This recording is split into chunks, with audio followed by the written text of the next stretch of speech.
आज हमारे पास रहस्य दैनिक आकर्षण के सिद्धांत हैं, मतलब द सीक्रेट डेली टीचिंग्स। ये रोज़मर्रा की ज़िंदगी में लॉ ऑफ अट्रैक्शन को छोटे छोटे तरीकों से कैसे इस्तेमाल करें उस पर है, जैसे साल के हर दिन के लिए एक छोटा सा विचार। हाँ, तो चलिए देखते हैं इसमें क्या है। मुख्य बात तो वही है कि हमारे विचार, खासकर वो जिनमें गहरी भावनाएं हों, वो हमारी असलियत बनाते हैं। बिल्कुल पर इसमें खास है वो रोज वाला पहलू, है ना, लगातार अभ्यास। सही कहा। ये सिर्फ ऐसा नहीं कि कभी सोच लिया पॉजिटिव, नहीं। यहाँ रोज की बात है, चाहे कुछ देर के लिए ही सही। उन इच्छाओं से जुड़ी पॉजिटिव भावनाओं को महसूस करना और विश्वास बनाए रखना। ऐसा लगता है कि यही जो रोज का अभ्यास है ना, वो धीरे धीरे सबकॉन्शियस माइंड को प्रोग्राम करता है। हाँ, मतलब ये सिर्फ एक थ्योरी नहीं, एक रोज की आदत बनाने जैसा है। इसमें वो प्रक्रिया भी बताई है। पूछो, विश्वास करो और प्राप्त करो। पूछो मतलब एकदम साफ होना कि क्या चाहिए। हाँ बिल्कुल, स्पष्टता। और विश्वास करो, इसका मतलब है कि वो फीलिंग लाना, जैसे वो चीज मिल ही गई हो। अच्छा। हाँ, यहीं पर भावना मतलब इमोशन बहुत जरूरी है।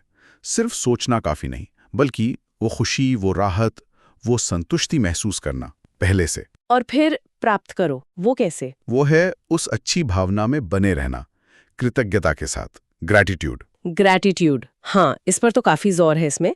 ये बस अच्छा महसूस करने के लिए है या कुछ और? स्रोत के हिसाब से ये उससे ज्यादा है। जब हम महसूस करते हैं कि हमारे पास पहले से कितना कुछ है, तो हमारी एनर्जी, वो वाइब्रेशन पॉजिटिव हो जाती है, और जैसे ब्रह्मांड को सिग्नल जाता है कि हम और अच्छी चीजें रिसीव करने को तैयार हैं। अच्छा। सुझाव ये है कि रोज शायद सुबह उठते ही बस मन में 3 चीजों के लिए थैंक यू बोल दे। जैसे? कुछ भी, जैसे मैं जिंदा हूं, धन्यवाद, या मेरे पास घर है, धन्यवाद।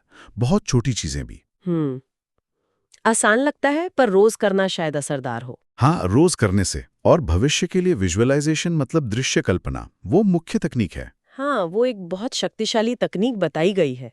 अपनी इच्छा को मन में होता हुआ देखना, पूरी डिटेल के साथ, और उससे जुड़ी जो पॉजिटिव फीलिंग्स हैं उन्हें महसूस करना। जैसे अगर कोई बेहतर सेहत चाहता है तो सिर्फ ये नहीं सोचना कि मैं बीमार नहीं हूं, बल्कि खुद को पूरी तरह स्वस्थ, एकदम एनर्जेटिक महसूस करना।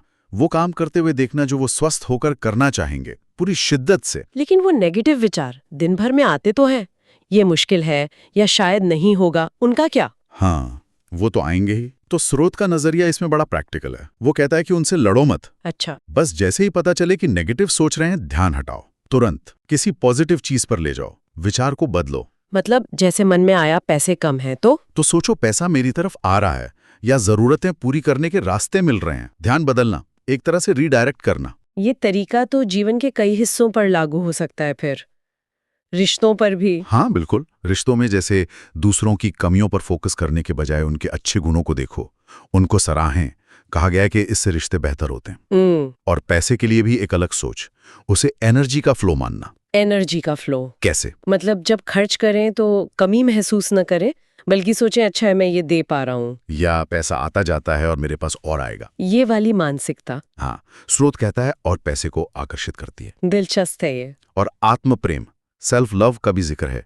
वो कैसे जुड़ता है इससे? स्रोत का मानना है कि आप खुद से जैसा बर्ताव करते हैं ना, बाहर की दुनिया, हालात, वो भी वैसे ही रिस्पॉन्ड करते हैं। अगर आप खुद को योग्य मानते हैं, प्यार के काबिल समझते हैं, तो आप वैसी ही परिस्थितियां और रिश्ते अपनी तरफ खींचेंगे। तो रोज खुद को पॉजिटिव अफर्मेशंस देना, जैसे शीशे में देखकर बोलना मैं काफी हूं या मैं योग्य हूं। हाँ, इसे जरूरी माना गया है खुद के प्रति अच्छा महसूस करना। और आखिर में शांत मन, ध्यान या कुछ पल चुप रहना, ये क्यों जरूरी बताया है? शांत मन में ना विचारों में स्पष्टता आती है, क्लैरिटी। जब दिमाग शांत होता है तो आप अपनी असली इच्छाओं को बेहतर समझ पाते हैं, और पॉजिटिव विचारों पर टिके रहना आसान हो जाता है। एक तरह से ये अपनी अंदरूनी शक्ति से जुड़ने जैसा है। तो कुल मिलाकर इन डेली टीचिंग्स का सार क्या निकलता है? ये रोज के छोटे छोटे मगर सचेत प्रयासों पर जोर देती हैं। अपनी सोच, अपनी भावनाओं पर ध्यान देना, कृतज्ञता, कल्पना, इनका रोज अभ्यास करना। बिल्कुल, कोई बड़ा चमत्कार एक दिन में नहीं, बल्कि छोटी, लगातार डाली गई आदतें, कंसिस्टेंसी। और ये एक सवाल भी खड़ा करता है, अगर हमारी भावनाएं, जैसा ये बार बार कहता है, वाकई हमारी हकीकत को इतना बदल सकती हैं, तो आज, अभी होशपूर्वक चुनी गई एक छोटी सी पॉजिटिव भावना, शायद बस एक पल की सच्ची खुशी या आभार, उसका लंबे समय में हमारी जिंदगी पर क्या असर हो सकता है। सोचने वाली बात है।